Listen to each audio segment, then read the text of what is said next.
Wow, we have an audience. How can you tell? Oh, I'm wait. looking in the participants. We have 19 participants already. 20. Hey, Gina, Melissa, Mike. Look at all these people we know. Mr. Chafin's here. Diane, Dawn. Hey, we're live. Hello, everybody. Hi, So good you can morning. tell it's the Bob and Howie Show entering its 5th decade. I almost said good morning because we're usually doing this at 10 a.m. But it's not morning, it's noon. Good noon. Good morrow. So What's going on, Howie? What's happening in lovely Elkridge? I bought shoe spikes to walk on the ice. Everything was so icy. I'm sure a lot of people had the same thing. It was so icy that I went on Amazon and I found shoe spikes to go on the bottoms of my boots. So I bought them. They actually work. Highly recommend. Good. Cool. We're getting too old to fall on the ice. So just a quick note, everybody who's on with us, hi, and also open up your chat box if you haven't already. Now they're chatting already. Okay, so that's great. That way, hey, Brady. For those of you who I was not unaware of this until I did a panel yesterday. The chat box, you can just chime in at any point with a question or a comment, and we can ignore you like we do in person. No, that will help us know what you guys are thinking about. So since you were talking about the snow, Mr. Chafin is asking in the QA about how Shelby's handling everything. Shelby is, a lot of you know, she's been there the last couple of conventions. She's our little 8-year-old corgi. Today is actually her birthday. And she's fine in snow. She's okay in ice if there's traction. The worst was when there was the coating of ice on top of the snow, and she weighs about 22 pounds. And if that's not enough to go through the ice on the top, she's fine. But she was not thrilled with when she'd take a step, the ice would break beneath her foot or her hand, and she would be up to literally her armpits in ice. And I felt really bad for her. Well, Albert, who's about the same size, his problem was he kept trying to climb the ice to get to a tree to pee on and kept sliding backwards to the sidewalk. So it was kind of comical, but sad. So there you go, guys. And if you're having trouble, just think of Bob's little dog, Albert, sliding back from the tree he's been trying to pee on, and your life will suddenly look a little bit better. It's 45 years, essentially almost exactly this weekend, since Bob and I first met. And we talk about this now that we're getting really old. And one of these days, one of us won't be here and the other one will say, wow, good old what's his name? It's 87 years since we met. We met at the last of the legendary New York Star Trek FebCons, and we met purely by accident. This was in February of 1970. Not quite by accident. I was seeking out people to take pictures of, guests of the convention to take pictures of for a fanzine. And you could easily have just bypassed me. Oh no! Except you that had two girls named Allison on your arm. My eye went right to you. I had two cute girls with me, but that was it. So no fool eye. You know, in all that time, we talked about this when we talked on the phone not too long ago, although now it seems like long ago. Do I correctly remember that when your family moved to California, you lived there for a while? Just the summer. Oh, okay. Then essentially this year, Bob and I haven't seen each other since Farpoint a year ago. And in all the years we've known each other, this is the longest I think we've ever gone without seeing each other face to face, whether at a convention or for lunch, or just to hang out a little bit and watch a movie. So, but hopefully that'll change. Well, yes, because, you know, you've had your first shot. I've had my first shot. Well, soon we'll both be vaccinated. You're getting yours. I'm sorry. Theoretically. Yeah, so that's something. So what have you been up to in your hibernation? Well, back surgery. Everybody's had a really horrible year. My additional horrible thing was my back, which has been bothering me for a number of years, got worse and worse and worse. and then became a herniated disc, which if any of you have had that, you know it's not a lot of fun. And I ended up needing back surgery, which I got in August. So on top of dealing with the pandemic, there was also dealing with the extra precautions of being in a hospital for a morning for surgery and then recovering. So, but I wouldn't say it's a full recovery, but it's a recovery enough that my back isn't killing me all the time. And so I've been able to actually sit down and get back to writing, which I And what are really you love. writing? Well, I really lost most of 3 years to this. So what I'm writing is the sequel to Galloway's Gamble, which when this was published in 2017, No, it was 1917, right? no, just seems that way.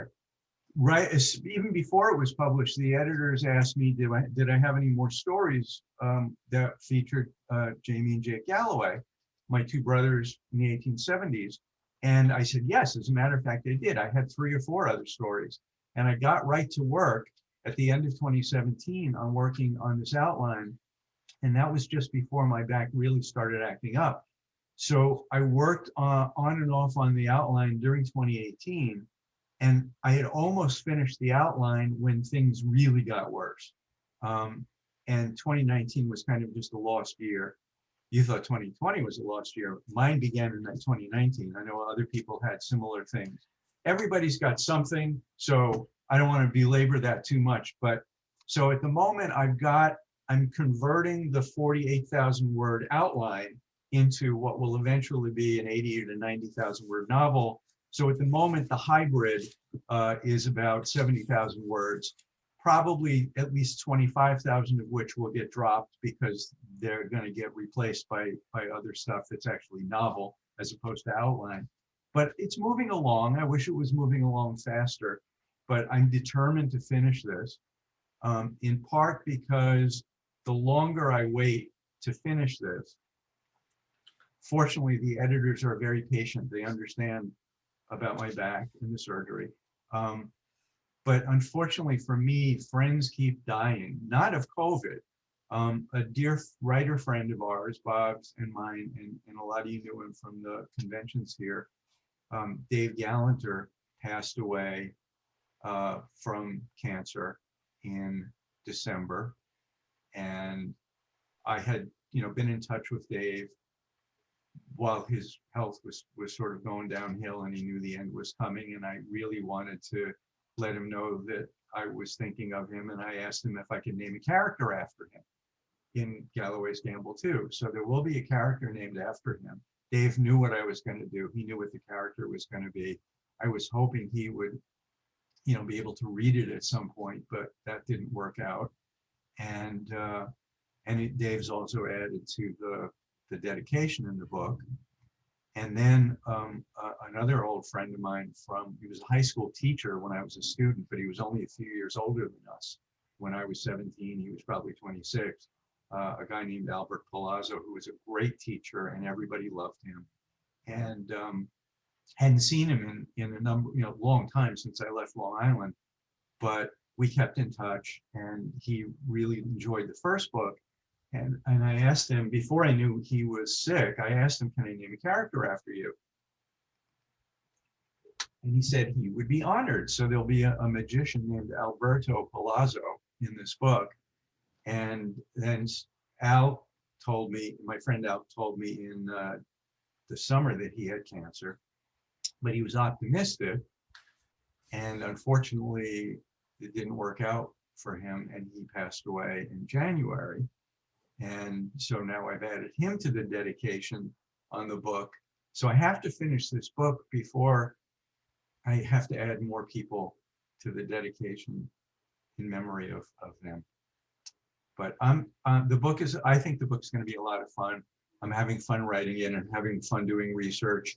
It's really fun to get back into the mindset of what is it like to be alive in 1873. And Jamie and Jake are staying at a fancy hotel in San Francisco, which they can barely afford. And it's the the Hotel Carlton, which is borrowed from the television series Have Gun Will Travel. It's where Paladin lived. But I'm basing the actual hotel on a real hotel called the Palace Hotel, which was built in the actually it opened in the mid 1870s. It was the biggest building in San Francisco. It had something like 700 rooms, all of which had fireplaces and call buttons and 12-foot ceilings, and it was really luxurious. It still exists, even though it was destroyed during the San Francisco earthquake in 1904, I guess it was, or 6, I can't remember. And it was rebuilt in the same location. So it's at least over 100 years old, but in actuality, it's built on the spot where the original hotel opened in, I think, 1875. Well, one of the features of this 7-story hotel were 4 elevators, or 5 elevators, or as they called them in that time period, rising rooms. And I realized Jake and Jamie would never have encountered an elevator before. So here's where writing, when you know your characters and you know how they'll react to things, where it really gets to be fun. Jake, for those of you who read the first book, is a guy who doesn't worry too much about consequences. He just dives in. He doesn't think too much about stuff. Jamie, on the other hand, his philosophy is better to be a live coward than a dead hero. So Jamie thinks of things of, how can this possibly kill me? So Jamie's not all that thrilled about elevators. And one of the things I discovered was that elevators were really not able to be used particularly well the way we use them today without thinking about it, because there was no fail-safe safety brake. So if a cable broke or a mechanism broke, the elevator would come crashing down and you would get squished. In 1853, Otis, the man who didn't invent the elevator, but he did invent the safety brake. So the Otis Elevator Company, I forget his first name off the top of my head, but he did a demonstration of his brand new safety brake for elevators at the New York World's Fair in 1853. And the demonstration was, he had someone hoist a platform considerably high off of the exhibition room floor. And then he had a guy with an axe swing the axe and cut the cable. And of course, you can imagine what the crowd must have thought watching this, but the safety brake kicked in after a couple of inches of drop and the elevator stopped. So it was the invention of the safety brake that allowed elevators to be put into, Elisha Otis, thanks to you. It was the development of the brake that allowed safe elevators to be put into tall buildings. So Otis inventing the brake is what allowed skyscrapers to be built. And at that time, 7 or 8 stories would have been a pretty big building. So that was fun to work that into the story. So that's kind of what I've been working on. How about you, Bob? I'm not working on your Western. Thank you very much. I think only one of you is good enough. No, actually, it's been kind of fun in the last 6 months working on Thrilling Adventure Yarns 2021. I had invited Howie to do a story with the brothers for the collection, and he said, "Are you kidding me? I don't have enough time for my own book." But I do have 27 stories in the anthology. It should have been debuting this weekend, but my last author delivered his story about 3 weeks ago, which made it a little difficult to have a book. But we're going to have galley soon, and we just put a pre-order page up for the ebook edition at Amazon. So the official publication date, at least of the ebook, will be March 16th, and the print copies, hardcover, softcover, will be available a few weeks after that. But 27 stories, a lot of really good people in it, a lot of good illustrators as well. So it's going to be a really great looking book. The same day, as it turns out, the International Association of Media Tie-in Writers will be also releasing an anthology called Turning the Tide. We decided we'd have some fun. We all picked public domain characters and wrote media tie-in stories about them. So you've got everything from Sinbad the Sailor to a cat from the Cthulhu stories to Ozma of Oz and that sort of stuff. My story features an obscure character named Dr. Nicola, who was apparently the first supervillain on a par with Moriarty, but the first to have a cat, which was inspirational to Blofeld. So it was fun. You know, I did some research to try and find the character that the others weren't already doing, because we already had 2 Dracula stories. So, you know, I was trying to avoid that. And was reading up on Dr. Nicola, which was apparently a wildly popular character in his 5 novels from Guy Boothby in the late 1800s. And I read the last one of them because the status quo was changing. And it was like, this is not particularly well written. But apparently he wrote so fast. You know, he didn't stop to think about, you know, rewriting or being consistent book to book, because, you know, that wasn't important back then. So I've got a story in that anthology. So I'll have 2 anthologies out in March, and then later in March, a 3rd anthology, but this one of essays.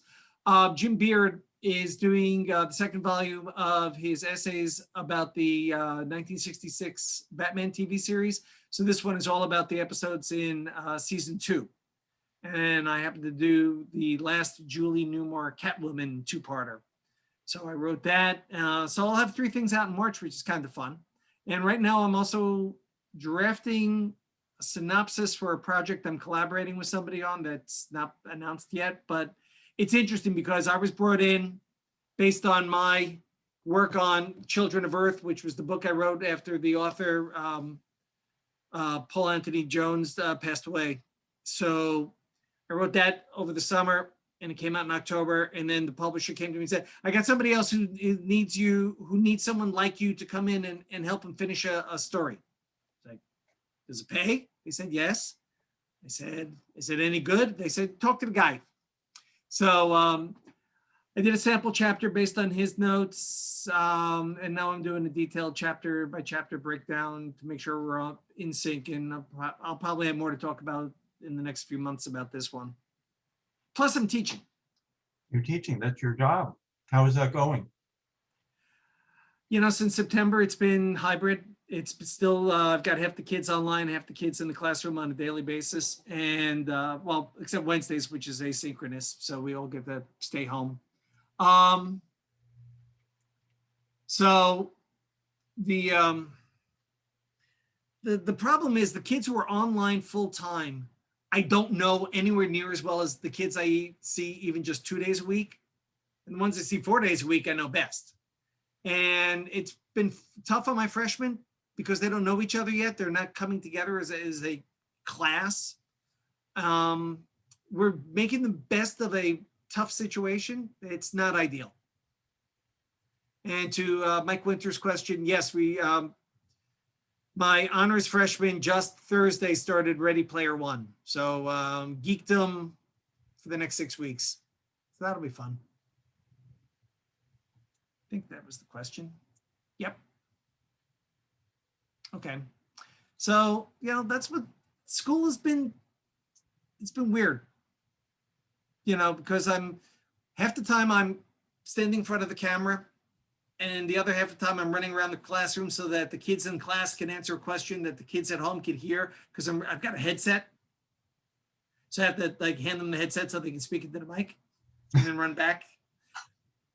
It's, you know, like a game show host. So I do what I can.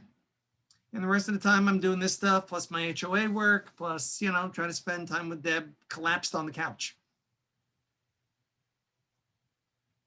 Even though my life hasn't changed that much since I worked at home, I couldn't do dog training anymore because of my back, although I've been doing Zoom dog training, which is a little weird because it's not hands-on. I can't meet the puppies, I can't pet them, I can't give them treats. But for some people who've wanted to do this, it's been better than not having training help at all. But I do find, excuse me, I do find that even though I'm probably staying home only a little more than I used to stay home anyway, choking on a crumb. Please don't choke. Don't die on camera. That's really embarrassing. I've sort of had pandemic brain in that there's less on TV now. So I'm finding No, there isn't. I'm catching up on movies. that I've been meaning to watch, including old movies that I've been wanting to rewatch, and rereading books that I read years ago that I've been wanting to reread, and finally getting to some books Like that what? have been sitting on my shelf. So I've been wanting to reread A Canticle for Leibowitz. How many of you guys ever read this? This was a classic science fiction novel that was published in the late 50s. And I read it for the first time in college in 1974. And I really it blew me away. It's one of the best books I think I've ever read. And I've been meaning to reread it. And it came up in a conversation, an online conversation I had recently. And I thought, okay, this is the time for me to reread it. And one of the motivating factors is a couple of years after I graduated from college, I wrote to Walter Miller, the author of Canticle for Leibowitz. Now, he has a weird kind of history. He began writing after World War II, and he sold about 40 or 50 short stories to the science fiction magazines at the time in a period of just a few years. And then he wrote A Canticle for Leibowitz as 3 separate novellas, which were then adapted into what became the novel. And he never wrote another novel. He also wrote for television in the 50s. He never wrote another book. And it became one of the mysteries of science fiction, how somebody could write a Hugo Award-winning book. He's actually a 2-time Hugo winner for this, and I don't know what else, maybe a short story. And what happened? Well, it turns out that he had depression, very serious depression, possibly launched by his experience as a bomber crew member in World War II. And he did eventually commit suicide in the 1990s.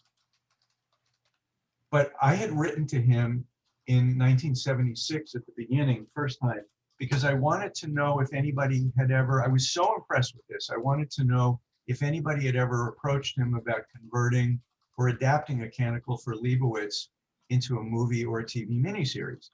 And I wrote to him in care of the publisher, which I think was Bantam Books. And he wrote back right away, and he told me, well, something might be in the works, but that's been happening over and over ever since the book was published in the late 50s. So he said, check with me in a few months. So I wrote back to him in a couple of times in early 77. And at one point, he wrote me back this long, detailed 2-page letter analyzing everything he thought would need to be done, because he had originally also been a script writer, what would need to be done in order to adapt a book that's of 3 standalone parts into a cohesive movie or a TV miniseries. And I hadn't read his letters. I saved them, of course, but I hadn't read them in probably 40 years. And then I pulled them out and I read them, and I thought, you know what, don't read them again until you finish rereading the novel. So I finished rereading the novel the other day, and then I pulled the letters out, and he was dead on target in his own analysis of his own novel as to its strengths and weaknesses as an adaptation to something that would be on screen. And then his final letter was, well, still something might be happening, so he probably shouldn't talk to me about it anymore. And I didn't continue the correspondence. But I'm really glad I saved those letters, because it's like a voice from the dead, literally in this case.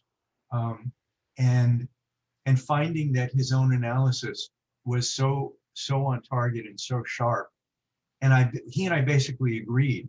And I'm still sorry that it's never been adapted.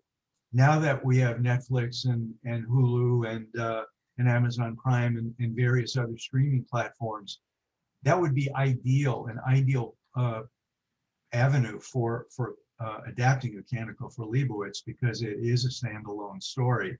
It would not be a multi-season thing. But so that was kind of an interesting little detour for me. Another detour was All the President's Men. With the I read that too. With the recent impeachment situation, it got me it kind of inspired me to get this out of the library and rewatch the movie. And this was I think the 30th anniversary edition. It was the movie came out in '76, so this had a lot of extra material on it, features, including Robert Redford talking about the book and the movie, and Bernstein and Woodward. And part of what also made me get it at the library was when Hal Holbrook died a couple of weeks ago. And he, of course, played Deep Throat in the movie, and he narrated the extra features on the DVD. So that was interesting. But it got me thinking that during the Nixon impeachment, and a lot of us, even those of us who were alive at the time, we forget Nixon was not actually impeached. The impeachment articles were passed by the House Judiciary Committee. And that's when a bunch of Republican senators went to Nixon and said he should resign because he's going to be convicted if he doesn't. And Nixon took the hint and he resigned. It's the only impeachment process in the history of the country that actually worked properly. And it got me thinking, especially rewatching the movie, how if this happened today, Nixon would probably not have been forced to leave office. Watergate might be the last time in American history when everything worked the way it was supposed to work. We had a criminal president committing multiple criminal acts and cover-ups. And we had, yes, Larry Hogan's father was one of the congressmen on the Judiciary Committee. Larry Hogan is our governor here in Maryland. And so Nixon committed criminal acts.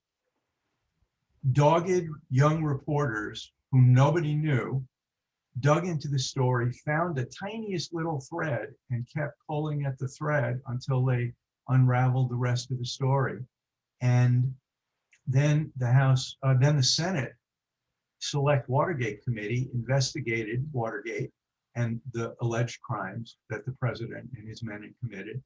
And then a special prosecutor was appointed. And then Nixon fired the special prosecutor when the prosecutor went after the tapes. A lot of us may not remember that the Senate committee hearings in the summer of 1973 is when the secret taping system that Nixon had in the Oval Office was revealed. And once that was revealed, then the effort was get those tapes. Nixon did whatever he could, including obstructing justice, to keep the tapes from coming out. But eventually the tapes were ordered to be released by the courts. So you had a criminal president, you had reporters doing their job, you had a bipartisan Senate committee doing its job, and eventually Republicans had to agree that what Nixon had done was improper. Then you had a special prosecutor who was allowed to do his job. When Nixon fired him, Republicans in the Justice Department quit. Saturday Night Massacre, as it was known. Right. And then a second special prosecutor was appointed. That all led to, in 1974, the House Judiciary Committee meeting to craft articles of impeachment. They never got as far as the House voting on the articles of impeachment because Nixon resigned first. But he would have been, the House would have approved the articles of impeachment and the Senate would have convicted him. But the bipartisan House Judiciary Committee, and it was really interesting to watch those hearings, which Bob probably remembers too, and some of you are old enough to remember this. There were Republicans on the House Judiciary Committee who were dead set against the articles of impeachment, but when the evidence was examined, they had no choice, and a substantial number of Republicans on the committee, enough to pass the articles, voted to approve them. And at that point, again, the whole process worked the way it was supposed to. It took 2 years, a little over 2 years from the Watergate break-in to Nixon's resignation. Was it 2 years or 3 years, Bob? Was it 71 or 72? The break-in? Two. So yeah, so it was June of 72. That's right, because it was leading up to the 72 election. So in June of 72 was the break-in. and Nixon resigned in August of '74. So that was a long, drawn out process, but it went the way it was supposed to. And the reason that the two impeachments of Trump didn't go the way they were supposed to is there was not going to be bipartisan support, regardless of what the evidence was. So it's kind of disturbing when you live through what we've lived through recently and then rewatch All the President's Men to think how much has changed. It's almost 50 years, but that the institutions, constitutional and otherwise, that were established to prevent presidential misconduct on this level worked 50 years ago, 45 years ago, but they don't work anymore. So that's been kind of one of my brain focuses. Your turn, Bob. Well, what else have, you've been rereading, tripping down memory lane, but what new things have you been watching or enjoying? Well, let's see. There have been 2 new Star Treks since three really. When Bob and I first started doing this, Star Trek was mostly what we talked about, and now we talk about everything else. But Star Trek is alive and well again. So this past season, if you subscribe to CBS All Access, and we won't do spoilers for those of you who haven't watched these shows but might like to, we had season 1 of Picard. We had season 1 of the animated Star Trek Lower Decks. We had season 3 of Star Trek Discovery. And so what did you think of all of those, Bob?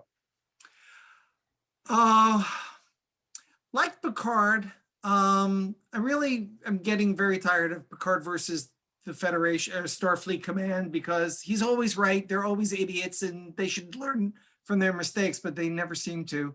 I thought he surrounded himself with some interesting new characters. That was entertaining.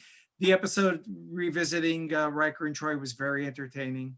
There was a lot to like about it. I'm curious to see where they go from here.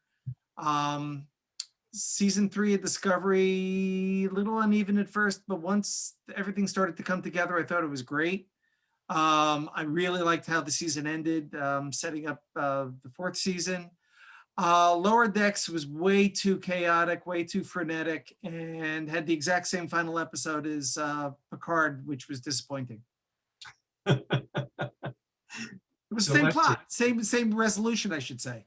Well, that's the advantage of not having any short-term memory anymore. That'll happen to you in a couple of years, is I didn't remember that. So yeah, no, I specifically asked people at Paramount, was that by design? And they said, no, we just weren't talking to each other. And I said, well, although, it's certainly a different style, Picard versus Lower Decks, they could do the same story. It's still the same climax till the final episode. I'll have to watch them again and see. Same Deus Ex Riker. So I loved Picard. I thought it was a season that was just about as good as any Star Trek I've ever seen.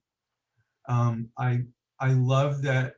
A lot of you guys know that Patrick Stewart had been asked multiple times to saddle up and do Picard series again, and he never wanted to.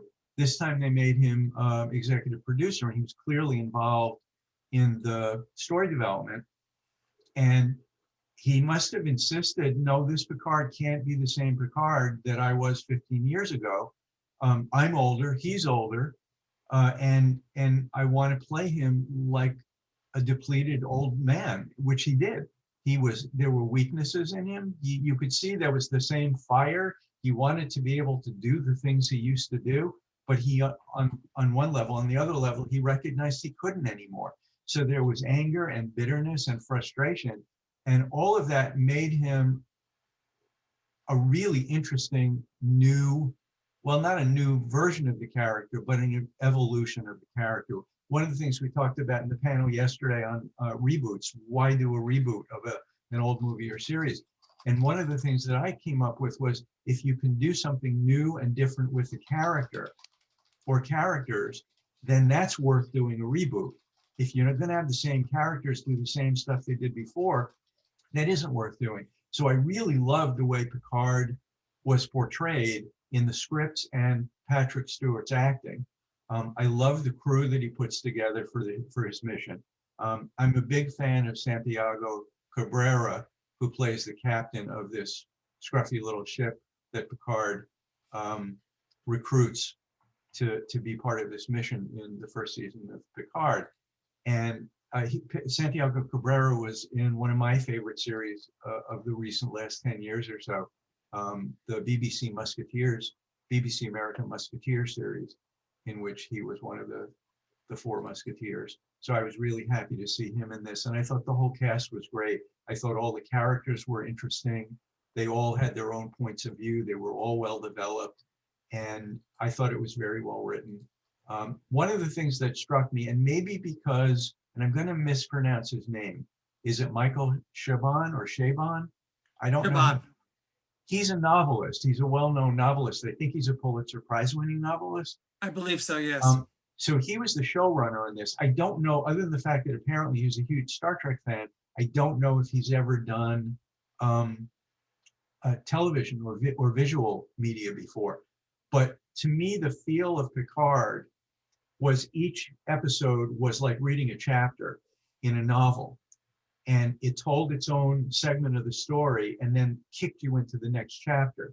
And that was really a compelling storytelling feel and arc, which was, thinking back to Discovery's first season, totally missing in Discovery's first season. Although Discovery got better at it, but it's a different art form doing 10 episodes of a series in which it's one story arc being told in the 10 episodes versus some overlap or the old episodic where each episode stood on its own. And not all writers know how to do this. But I was really pleased to see that the writers on Picard did know how to do it. I liked Lower Decks better than you did. Yeah, I thought it was frenetic too, but it took me a little while to get used to the frenetic Simpsons style, Fox style of storytelling. But I thought it was funny enough that I enjoyed it. And in one episode, they referred to Orion pirates, which perked up my ears because I think in Pirates of Orion, I was the first person to call them pirates.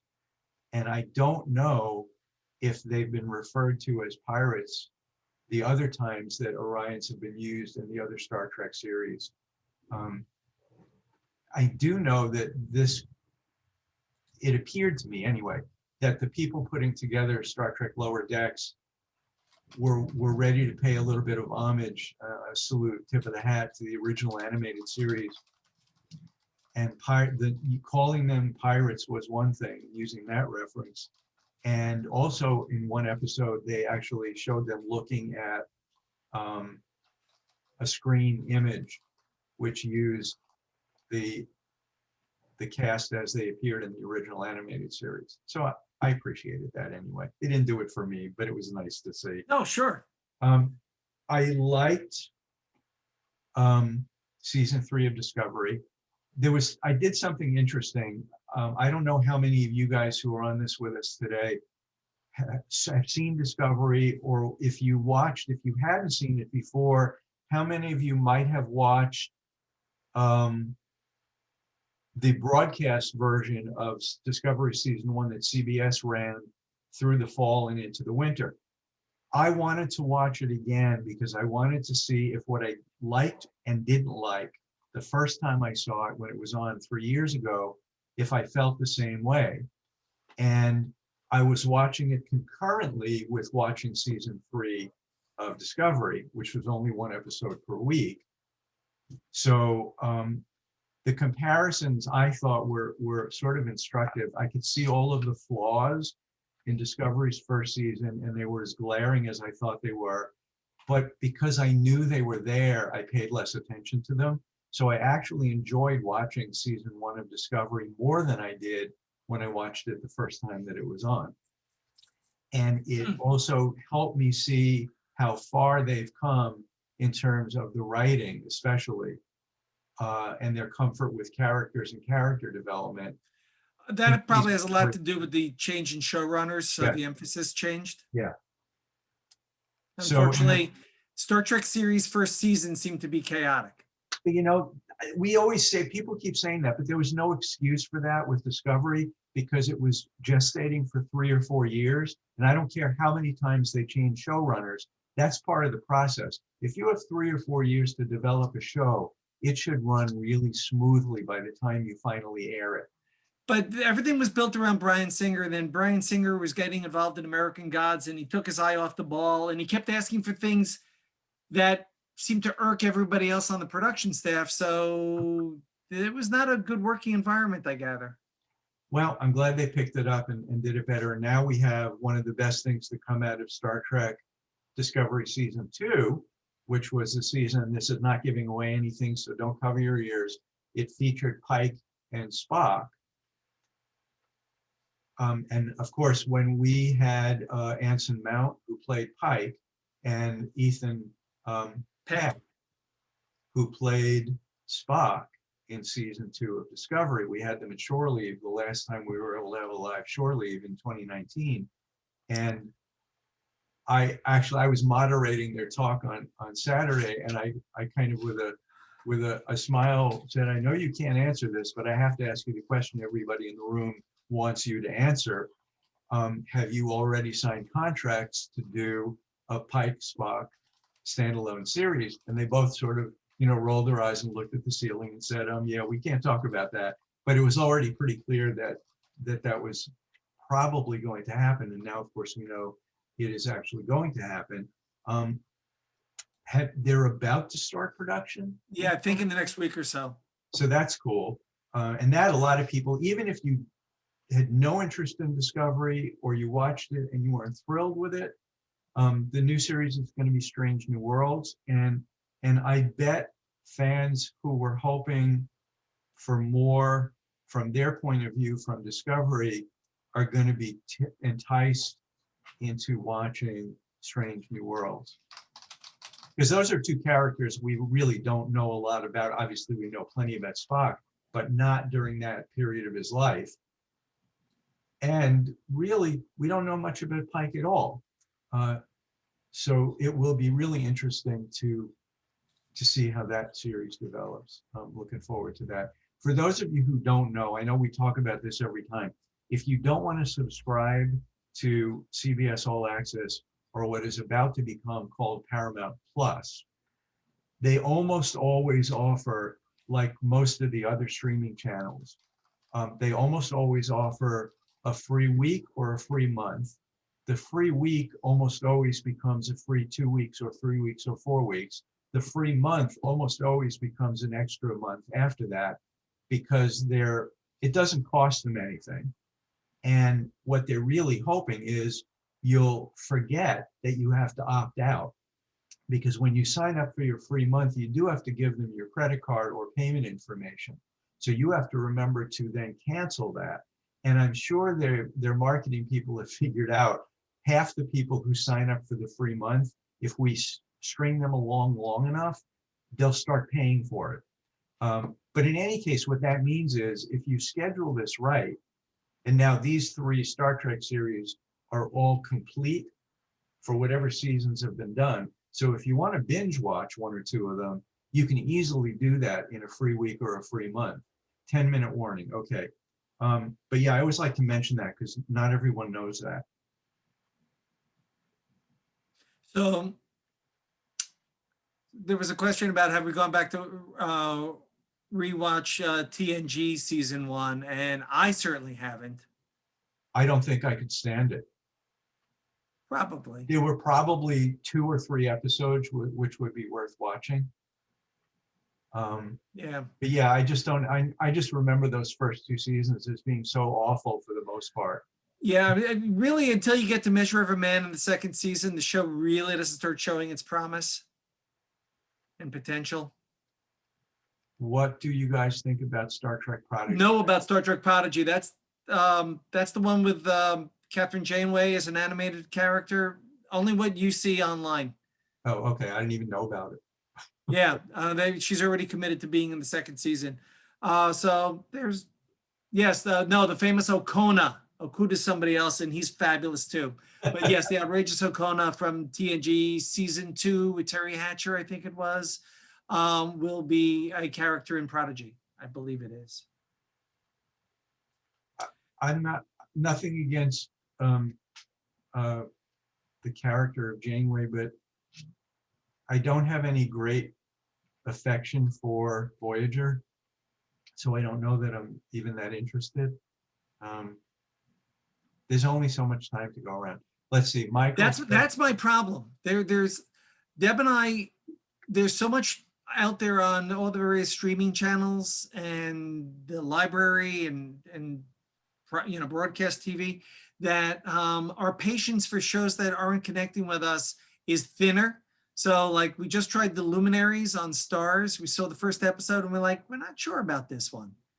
So we maybe do a second episode, but I mean, we gave like Black Sails on Stars 4 episodes and said, yeah, we're not feeling it, and moved on. We had that experience with Outlander. Uh-huh. It was, we don't get Stars, but it was available for free at some point, and I recorded them, and so we started watching. We heard a lot about it. We knew it was this cult favorite show, and it's been on for like 5 seasons at that point already. And we watched the first season, and this isn't giving anything away, especially if you've seen it or you've read the books. So much of the first season was involved in torture porn and softcore actual porn between the main characters that I went, I'm not sure that I want to watch the second season. But we decided we would watch the second season, and we watched a few episodes. We had it on a short leash, like you and Deb say you do with shows. And we liked the second season so much better, and then we became big fans of it. So Deb has been watching it. She tends to watch that when I have my HOA meetings, and when they're over, I come down and watch a little bit with her. It looks good.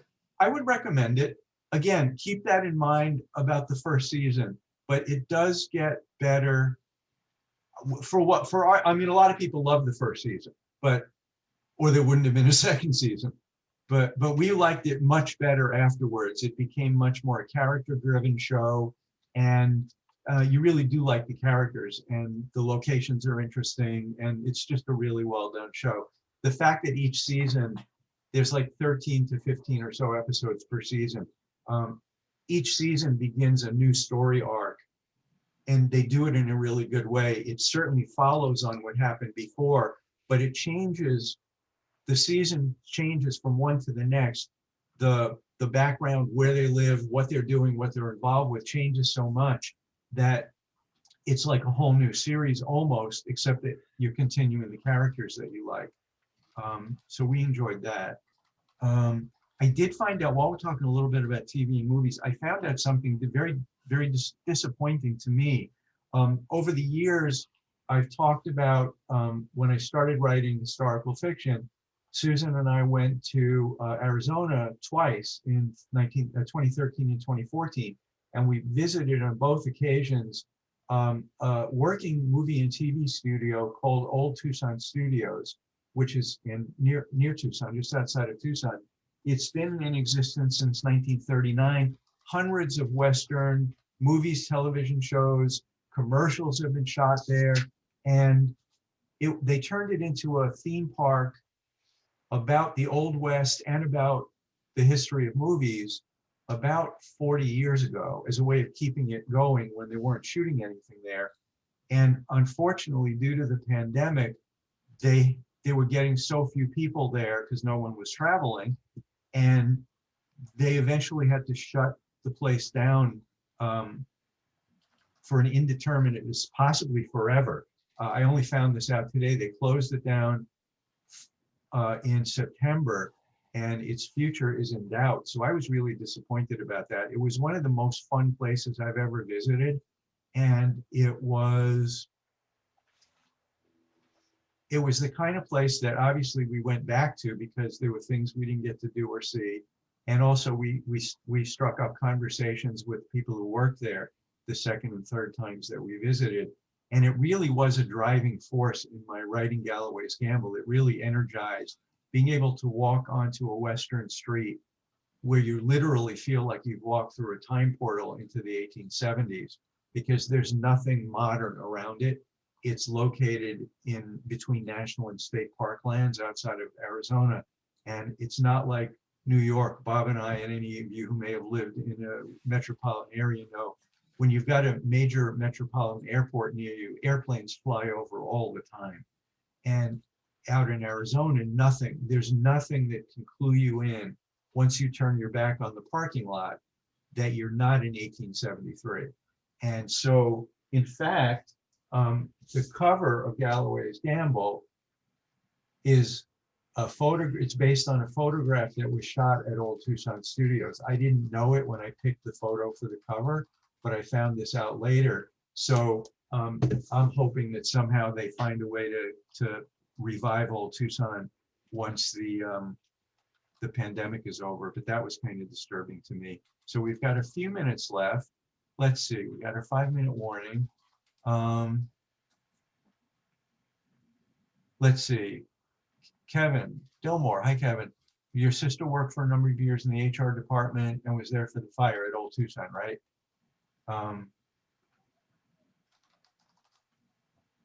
Yeah, so you may have told me that. Yeah, there was a big fire there in the 90s and they had to rebuild it. But it would be such a shame. It's a treasure both of Western history and of movie history.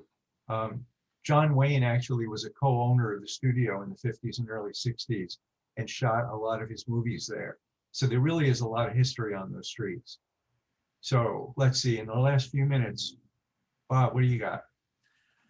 I don't know. There's so much, we haven't talked a lot about, current books or current movies, because there's, been some good movies on cable. HBO Max people should try Judas and the Black Messiah, which just came out last week, about the basic assassination of Fred Hampton of the Black Panthers. Really good movie, terrific performances. Really like that. I did want to mention a couple of things. There was a guy who got in touch with me a couple of months ago. He has a website called collectingtrek.ca. And it's a blog. This guy's name is Peter Walczak, and he has some questions. He wanted to do a blog about a script that he had picked up in an eBay lot of Star Trek junk. Oh. And the script happened to be a signed script of the Pirates of Orion that I had signed for a dealer, God knows how many years ago. So he did a blog about me and Pirates of Orion, and we chatted back and forth a lot through email. And then I shared with him videos I've shown you guys at the conventions. They were the trailer for Star Trek the Motion Picture, which was a horrible trailer of a not great movie. And then there were product reels, promo reels for Star Treks 2 and 3. So I shared this with Peter Walczak, and he was fascinated by them. So he wrote another blog about these 3 pieces of film. And he writes really interesting blogs about Star Trek collecting and history. Not the usual stuff. It's not the real fanish stuff. He's really into how things were written and developed. So he's a big collector of documents and things related to Star Trek. Do you still have that 16mm Star Trek 2 trailer? Because it's the only footage I can recall where she's specifically named as a half Romulan. Savick, right? Yeah, that's one of the things that Peter wanted. So it's collectingtrek.ca. So those of you who, it's really interesting stuff that he writes. He's also a very good writer. And then a few weeks ago, Mark Altman and Darren Doctorman, who do the Inglorious Treksperts podcast, got in touch with me. And we did a podcast where we were live streaming Pirates of Orion while we were talking about it and just generally talking about Star Trek. And they're putting that together. So that podcast should be available in a few weeks. They didn't give me a date yet.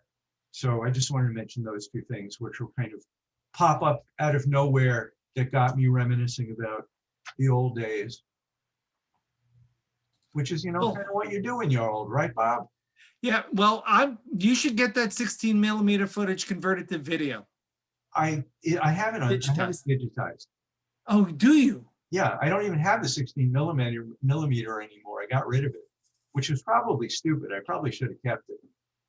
But yeah, digitized. The last time we showed it at a convention was on disc. I do not recall that. Sorry. That's okay. It was a while ago. Tri-Valley Tears about the Yom Kippur War. Okay. Okay, yeah, Diane, yes, I will let people know. I'll post something on Facebook when the podcast comes out. And Bob, was that you who posted the links for Collecting Trek? For sure. And for the Inglorious? Yes. So Bob posted those. So if you guys. Yes, I'm here to be your water boy. Yeah. So we're done. Thank you, Leilani, for the tech support. Thank you, you guys, for joining us and commenting and asking stuff. So hopefully the next time we see you, we'll see you in person. Yeah, I mean, that's still a question to be answered for surely, but we can hope. Thanks, Bob. Good to see you. Yeah. Bye, everyone. Take care. See you. I'll be over in Gavitown for a little bit. And I never figured that out, so I won't be. Oh, it's fun. I haven't figured out how to do it. It's easy. What's so hard? All right. Catch you everyone later. Bye.